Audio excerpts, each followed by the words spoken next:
Selamat malam, saya Octavianus Rantin.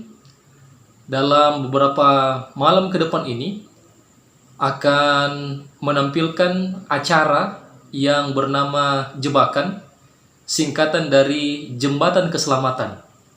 Acara ini adalah acara rohani yang dikemas dalam bentuk video singkat.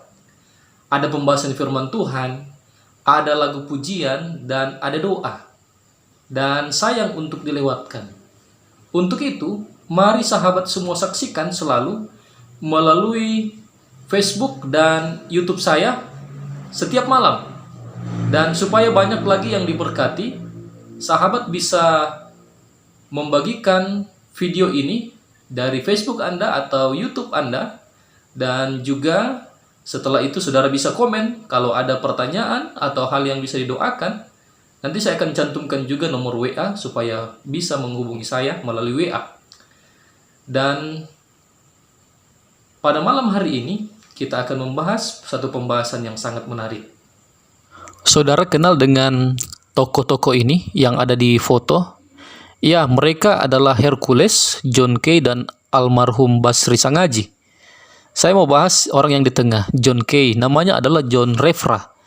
Tapi oleh karena dia berasal dari Kay, dari Pulau Maluku, Kepulauan Maluku, akhirnya dia dipanggil dengan sebutan John Kay. Dia adalah pemimpin anak-anak muda Maluku, ya, dalam bentuk geng, dan dia adalah pemimpinnya. Berapa kali John Kay memimpin tindakan-tindakan kejahatan, bahkan pernah juga membunuh, sehingga dia akhirnya dimasukkan ke penjara di Nusa Kambangan. Tetapi ya, kehidupannya berubah, dari yang jahat dia akan menjadi baik. Mari kita lihat videonya.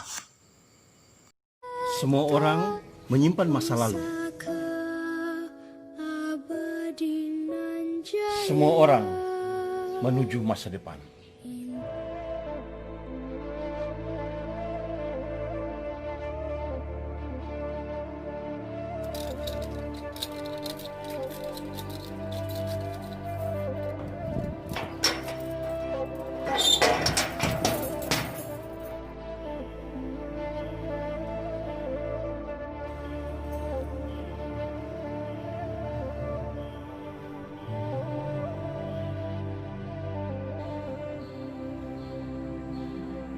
Di Nusa Kambangan, John Kay di penjara seorang diri. Akhirnya dia merasa stres. Mari 3 kita bulan saksikan terus saya di lapas dia Iris punya Batu, Nusa Kambangan. kelanjutan kehidupan di penjara. Ku lalui siang dan malam bersama tembok ini. Apa yang aku punya di sini tiada gunanya. Bayang penyesalan yang terlintas di sini. Setiap hari iblis selalu meneriaki telingaku. Hei Kelamas, KPP, gue bunuh semua satu keluarga. Lanjut sama kucing-kucing semua. Saya nggak terima saya di sini. Ayo John Kay bunuh diri. Ayo John Kay bunuh diri.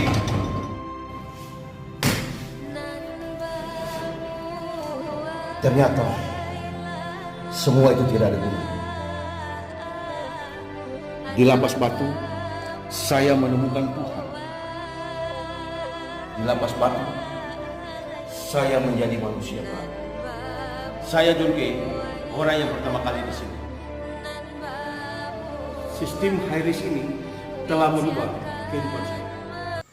Melalui video yang sahabatku baru saja saksikan tadi, kita bisa dapati kenapa John Kay bisa bertobat, yaitu oleh karena dia menemukan Yesus melalui membaca akan Alkitab.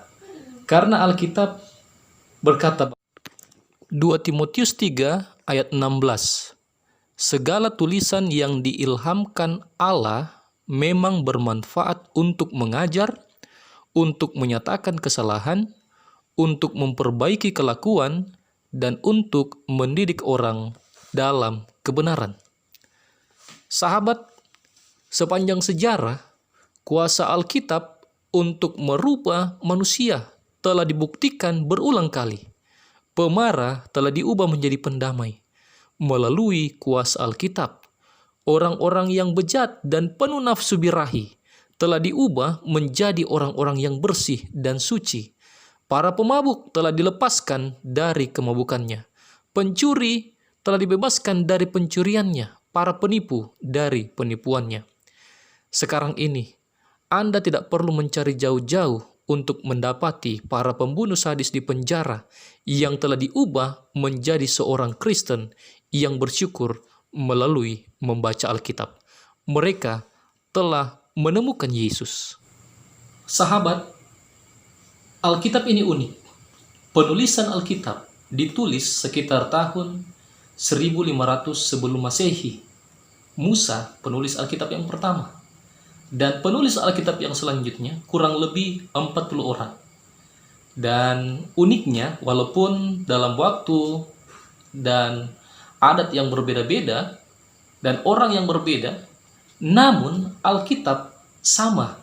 Dan luar biasanya lagi, para penulis Alkitab katakan bukan mereka yang menyatakan akan Alkitab, tetapi mereka terima dari Tuhan. Mereka terima dari Allah. Coba kita baca satu ayat di dalam buku Yeremia. Yeremia 38 ayatnya yang ke-21. Tetapi jika engkau enggan menyerahkan diri, maka inilah firman Tuhan yang dinyatakan Tuhan kepadaku. Buku ini tidak dapat dimusnahkan. Yesaya 40 ayat 8, rumput menjadi kering, bunga menjadi layu, tetapi firman Allah kita tetap untuk selama-lamanya. Di dalam Matius 24 ayat 35, langit dan bumi akan berlalu, tetapi perkataanku tidak akan berlalu. Banyak orang-orang yang mau membinasakan atau mau menghilangkan akan Alkitab ini. Contoh, Voltaire. Voltaire ini adalah penulis dan filsuf Prancis. Dia berkata bahwa dia akan melenyapkan Alkitab. Dia katakan bahwa 100 tahun maka Alkitab itu akan punah. Tapi dia meninggal 1778. Sampai sekarang Alkitab tetap banyak. Buku yang sangat digemari. Alkitab buku yang sangat laris di seluruh dunia. Yang kedua, Thomas Paine. Dia juga berkata bahwa dia mengolok-olok Alkitab dan dia mengejek Alkitab dengan kasar. Dia katakan buku ini akan hilang, akan lenyap. Tetapi sampai dia mati 1809, sampai sekarang Alkitab tetap ada. Lalu bagaimana dengan Tuhan kita Yesus Kristus? Selama masa pelayanan Yesus Kristus di atas dunia ini, Yesus menekankan satu otoritas kitab suci. Waktu dicobai iblis contohnya, Yesus melawan seteru-seterunya dengan kata, ada tertulis. Dia katakan itu merupakan satu pertahanan dan penyerangannya.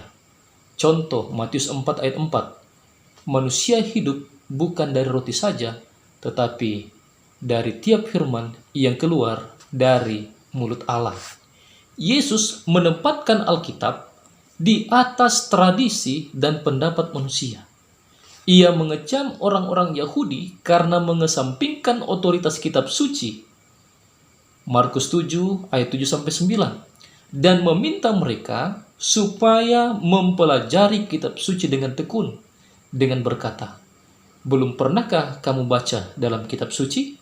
Matius 21 ayat 42. Dengan tandas, Yesus mengatakan dan percaya otoritas nubuat serta menyatakan bahwa perkataan itu ditujukan untuknya. Demikianlah Yesus menerima bahwa kitab suci sebagai pernyataan yang sah dari kehendak Tuhan bagi bangsa manusia. Sahabat, sebelum kita lanjutkan pembahasan yang terakhir, kita akan dengarkan satu lagu pujian dari sahabat kita.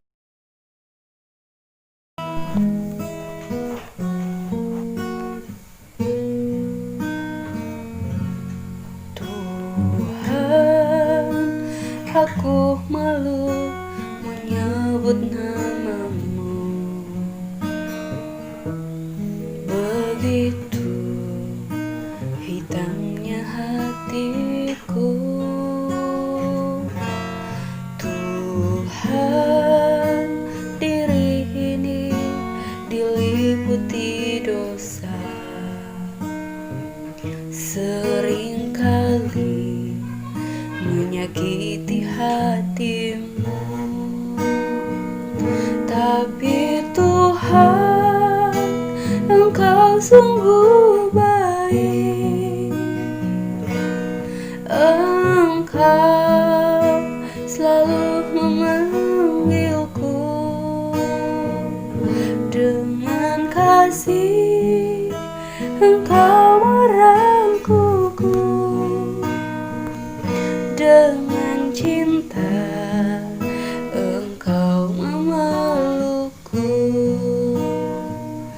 Tapi Tuhan, Engkau sungguh baik. Engkau selalu memanggilku dengan kasih, Engkau merangkulku dengan cinta, Engkau memelukku dengan cinta, Engkau memelukku. Terima kasih untuk rekaman lagu yang sudah diputar. Dan sahabat, Alkitab memberikan jawaban dalam setiap masalah. Di dalam Mazmur pasal 1, apa saja yang diperbuat akan berhasil apabila kita renungkan Taurat Tuhan itu siang dan malam. Mungkin ada masalah yang saudara alami sebagai siswa atau mahasiswa. Saudara mungkin kekurangan hikmat. Mintalah hikmat. Yakobus 1 ayat 5 katakan. Di dalam masalah yang selanjutnya, mungkin masalah ekonomi, saudara bisa minta daripada firman Tuhan. Saudara bisa dapatkan akan jawaban dari setiap masalah ini. Matius 6 ayat 33 dan ayat-ayat yang lain. Masalah sakit hati mungkin, atau masalah duka cita, atau masalah-masalah yang lain. Alkitab memberikan jawaban.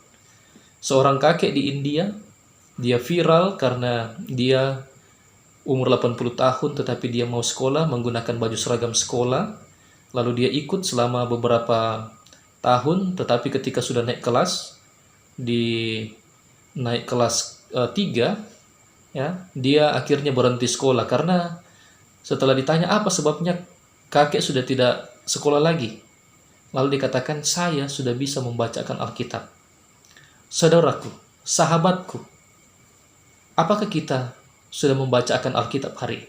Ingat, Alkitab adalah makanan rohani kita. Mari kita baca Alkitab setiap hari. Mari kita tunduk kepala dan kita berdoa. Bapa di surga, kami sudah membaca, merenungkan firman-Mu. Kami sudah mendengarkan kesaksian bagaimana Alkitab mengubahkan orang yang jahat menjadi baik. Kami sudah mengikuti setiap ibadah ini. Biarlah Tuhan akan memberkati. Pertemukan kami besok malam dengan penuh sukacita. Dan biarlah video rohani ini boleh menjadi berkat bagi kami semua. Di dalam nama Yesus kami berdoa dan mengucap syukur. Amin. Demikianlah seluruh rangkaian acara kita. Sampai bertemu di besok malam dalam video rohani yang singkat ini dengan tema Jebakan Jembatan Keselamatan. Tuhan memberkati.